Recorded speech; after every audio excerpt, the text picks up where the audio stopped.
جی ناظرین السلام علیکم۔ ایک بہت بڑا مرحلہ جمہوریت کا آج طے پا گیا۔ آصف علی زرداری صاحب ملک کے 14ویں صدر منتخب ہو گئے اور محمود خان اچکزئی سے ان کا مقابلہ تھا اور ایک جمہوری طریقے سے وہ مقابلے میں جیت گئے، انتخابی مرحلہ طے ہو گیا۔ آصف علی زرداری صاحب نے 411 ووٹ حاصل کیے، محمود خان اچکزئی صاحب نے 181 ووٹ حاصل کیے۔ جہاں پہ ایوان بعض مقامات پر ہلڑ بازی، نعرے بازی، بدتمیزی کا جو ہے وہ آماجگاہ بنا رہا، وہاں پر ہم نے کچھ چیزیں اچھی بھی دیکھی۔ محمود خان اچکزئی جب الیکشن ہار گئے اس کے بعد وہ آصف زرداری کے چیمبر میں گئے، وہاں ان سے ان کی ملاقات اگرچہ نہیں ہوئی لیکن وہاں پر انہوں نے جا کر ان کو مبارکباد دینے کی خواہش کا اظہار کیا، جو کہ جمہوریت کی روایت کے عین مطابق ہے، اور باقی جو لوگ اکابرین وہاں پر بیٹھے تھے انہوں نے ان کو مبارکباد دی۔ یہی طریقہ ہے، اسی کو جمہوریت کہتے ہیں۔ یہی بات تحریک انصاف کو سمجھ آنی چاہیے تھی۔ آپ الیکشن ہار چکے ہیں، اب اپنے مخالف کو مبارکباد دیں اور جمہوری عمل میں حصہ ڈالیں، ملک کی تعمیر و ترقی کا حصہ بنیں، بات آگے بڑھائیں اور چیزیں صحیح چلائیں۔ لیکن نہیں، تحریک انصاف نے چونکہ جنگ و جدل کی تربیت حاصل کی ہے، گالم گلوچ کی تربیت حاصل کی ہے، تقسیم و انتشار کی تربیت حاصل کی ہے، جلاؤ گہراؤ کی تربیت حاصل کی ہے، لہٰذا وہ ہر موقع پر، ہر محاذ پر یہی کام کرتے آپ کو دکھائی دیتے ہیں۔ جھوٹ بولتے ہیں، ٹکا کر منہ بھر کر جھوٹ بولتے ہیں، اور وہی چیز ہمیں ہر جگہ نظر آتی ہے۔ اس مرحلے پر بھی بہت سارے مقامات ایسے آئے جہاں پر ان کی وہی تربیت نظر آ رہی تھی۔ بہرحال صدر زرداری صاحب بن گئے ہیں۔ شہباز شریف صاحب جو کہ اس زمانے میں کہتے تھے کہ میں پیٹ پھاڑ کے کرپشن کا پیسہ زرداری صاحب کے سے وصول کروں گا، اب وہ وزیر اعظم ہے، جن کا پیٹ پھاڑنا تھا وہ صدر ہے۔ یہ جناب معاملات ہیں آج کل کے۔ دوسری سائڈ پہ صورتحال یہ ہے کہ جناب معاملات اب زرداری صاحب کی میں آپ کو بتاؤں، ڈیموکریٹکلی گورننس ان کا کبھی بھی ایریا نہیں رہا۔ گورننس پیپلز پارٹی کا ایریا ہے ہی نہیں، گورننس نون لیگ کا ایریا ہے، لیکن جمہوریت کے لیے ان کی قربانیاں بڑھی ہیں۔ دیکھیے پاکستان میں کوئی سیاسی قیدی سب سے زیادہ جو قید میں رہا وہ آصف علی زرداری، 11 سال قید میں رہے، ایک پائی کی کرپشن ثابت نہیں ہو سکی۔ یہ صرف باتیں ہیں کہ پتہ نہیں سوئز اکاؤنٹ اور پتہ نہیں سرے محل اور یہ وہ، کچھ ثابت نہیں ہو سکا۔ نیب میں فائلیں کھلوا دی، یہ سب کچھ ثابت نہیں ہو سکا۔ اور پھر اس کے بعد آپ صدر تھے اور آپ نے صدر کے اختیارات کم کیے، 18ویں ترمیم منظور کرائی، NFC ایوارڈ کا اجرا جاری کیا، ورنہ یہاں پہ تو چوکیدار اپنے اختیارات نہیں کم ہونے دیتا۔ تو یہ بہت بڑے بڑے کارنامے ہیں، زرداری صاحب کو اس کا کریڈٹ دینا چاہیے۔ زرداری صاحب ظاہر ہے اب انتظامات، گورننس ان کے ہاتھ میں نہیں ہے، انتظامات تو شہباز پیڑ کے ہاتھ میں ہے۔ اب شہباز پیڑ دکھائے، ناسپج کرے اور پھر اس پہ کام کرے، اور تو وہ سارا ان کے ذمہ ہوگا۔ اور زرداری صاحب ڈیزرو کرتے ہیں یار ایک اچھا ایگزٹ۔ نواز شریف کو ہم ایک اچھا ایگزٹ نہیں دے سکے، 3 دفعہ کے وزیر اعظم کو، لیکن زرداری صاحب کو ایک اچھا ایگزٹ ملنا چاہیے تھا، اور وہ ایک صدر کے عہدے پر براجمان ہوں گے، انہیں اچھا ایگزٹ ملے گا، اور یہ ایک خوش آئند بات ہے، بہت زبردست بات ہے۔ اب باقی خبروں کی جانب آ جاتے ہیں۔ کل حلف برداری ہوگی اور پھر عارف علوی صاحب جیسی شرمگیزی ختم ہو جائے گی۔ وہ جو بیٹھ کے کبھی کسی کا حلف نہیں لینا، کبھی یہ نہیں کرنا، کبھی کچھ نہیں کرنا، ختم ہو گئی کہانی۔ عارف علوی دندان صاحب صدر چلے گئے۔ اور جو مزید خبریں ہیں نا، اس میں ایک بڑی خطرناک خبر ہے۔ اب اس خبر کے حوالے سے میں 2 خبریں ہیں، ان کے حوالے سے آپ کو بتاؤں۔ شیر افضل مروت، عمران خان ثانی، اسی طرح کی گفتگو، اسی طرح کا لہجہ، اسی طرح کی گالم گلوچ، اسی طرح کی بونگیاں۔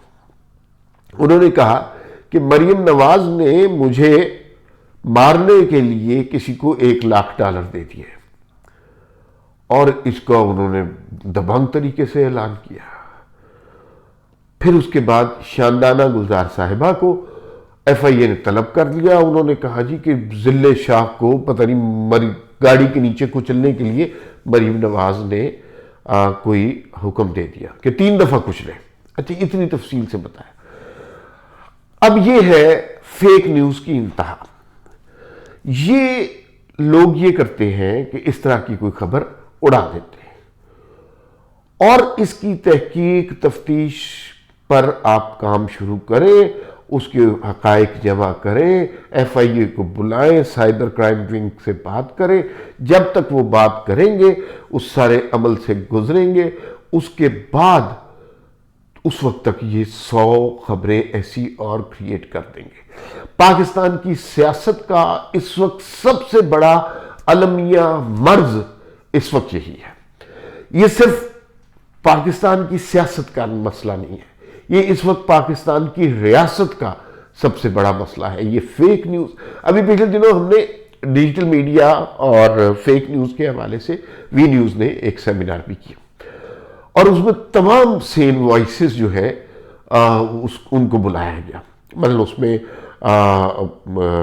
قمرالزمان قاہرہ صاحب تھے, اس میں مرزا سولنگی صاحب تھے, اس میں ابصار عالم صاحب تھے, اس میں عمر چیمہ صاحب تھے, اس میں اسد بیگ صاحب تھے, اس میں طلعت حسین صاحب تھے اور معروف کئی صحافی تھے. اور اس میں نے بھی بات کی, اس میں وسیم بائش صاحب نے بھی بات کی. الٹیمیٹلی اس میں یہ پتہ چلا کہ یہ جو فیک نیوز ہے یہ ایک خاص طریقے سے کریٹ کی جاتی ہے. ڈیجیٹل میڈیا کو یہ وائرس لگ چکا ہوا ہے. اچانک ہی یہ کہیں سے خبر نکالتے ہیں اور پھر یہ ایک واٹس ایپ گروپ سے لے کر سینکڑوں واٹس ایپ گروپ سے ہوتی ہوئی, پھر اس کے بعد یہ فیس بک پیجز سے ہوتی ہوئی سیکنڈز میں پھیلتی ہے, منٹس میں بھی نہیں, سیکنڈز میں پھیلتی ہے. اور پھر اس کے بعد وی لاگرز اسے پکڑ لیتے ہیں اور وہ وی لاگرز کو اس سے آمدنی حاصل ہوتی ہے. اس فیک نیوز کے نتیجے میں ان کی ایک پولیٹیکل اکانومی کریٹ ہو چکی ہے جس کو وہ اپنے طور پر وہ اس کو جرنلزم کہہ رہے ہیں, لیکن اس کا جرنلزم سے کوئی تعلق نہیں ہے. وہ اپنا کاروبار کر رہے ہیں, انہوں نے ایک دکان کھول لی ہے. یہ اسی طرح ہے کہ سبزی منڈی میں آپ ایک دکان کھول لیں اور کہیں کہ میں جرنلزم کر رہا ہوں. آپ کی سبزی منڈی میں دکان ہے, آپ اس میں آلو پیاز ٹماٹر جو مرضی بیچ رہے ہیں, لیکن وہ جرنلزم نہیں ہے, وہ صحافت کسی بھی اعتبار سے نہیں ہے. تو وہ صاحب جو ہے اب دیکھیے یہ شیر افضل مروت نے جو آج کہانی سنا دی ہے کہ $1,00,000 دے دیے ہیں مریم نواز نے. اب جب آپ اس کی تحقیقات کراتے جائیں گے, مریم نواز FIA میں جائیں گی, وہ تحقیقات کرائیں گے, مقدمہ درج ہوگا, سائبر ونگ میں جائے گا اور شامدانہ گلزار کی طرح ان کے اوپر کچھ کروائی جائے گی. اس وقت تک یہ کوئی اور بتا دیں گے کہ نہیں, اصل میں شہباز شریف نے بیرسٹر وہ صاحب جو ہے ان کو کہا ہے, ان کی سپاری کریٹ کر دی ہے.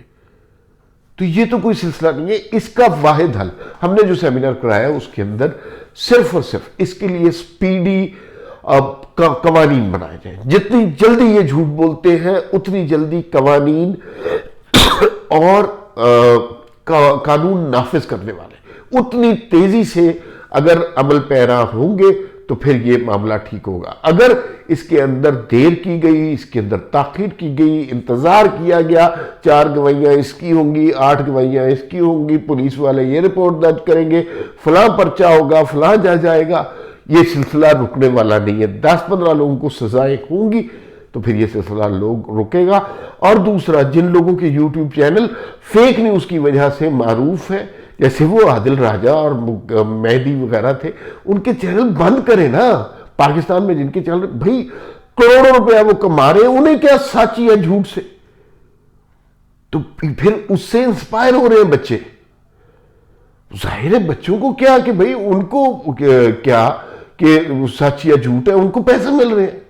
اس غریب ملک میں اگر جھوٹ بولنے سے لوگوں کو 50 لاکھ روپیہ, 20 لاکھ روپیہ, 15 لاکھ روپیہ یا لاکھ روپیہ مہینے کا مل رہا ہے تو وہ تو بولیں گے. تو اس کا سد باب ہونا چاہیے. اور شیر افضل مروت نے یہ جو بات کی ہے سراسر جھوٹ بکواس بات ہے, اور سیاسی جماعتوں کے لوگ اس طرح نہیں کرتے, نہ کر سکتے. لیکن جب تک اس کی تفتیش ہوگی وہ شخص اس سے بڑا جھوٹ بول کر کہیں باہر نکل آئے گا. تو یہ سب اس وقت, اور یہ میں آپ کو بتاؤں, یہ صرف مریم نواز تک محدود معاملہ نہیں ہے. کل کوئی عاصم منیر کے حوالے سے کوئی بات کر دیں گے، کسی کور کمانڈر کے حوالے سے کوئی بات کر دیں گے، دفاع پاکستان کے حوالے سے بات کر دیں گے، ارض پاکستان کے حوالے سے کوئی بات کر دیں گے، وہ کہہ دیں گے نہیں پاکستان کا نیوکلیر بم کو چرا کے لے، یہ کچھ بھی کر سکتے ہیں۔ تو اس کے بارے میں اسٹیٹ کو بہت سیریسلی کچھ اقدامات کرنے کی ضرورت ہے، اور جب اسٹیٹ کی ذمہ داری اسٹیٹ کے اوپر بات آ جائے، مطلب اگر پاکستان کی سالمیت پر بات آ جاتی ہے تو انتہائی اقدامات اٹھانے سے بھی گریز نہیں کرنا چاہیے۔ فی الوقت اتنا ہی، پھر ملاقات ہوگی، اللہ حافظ۔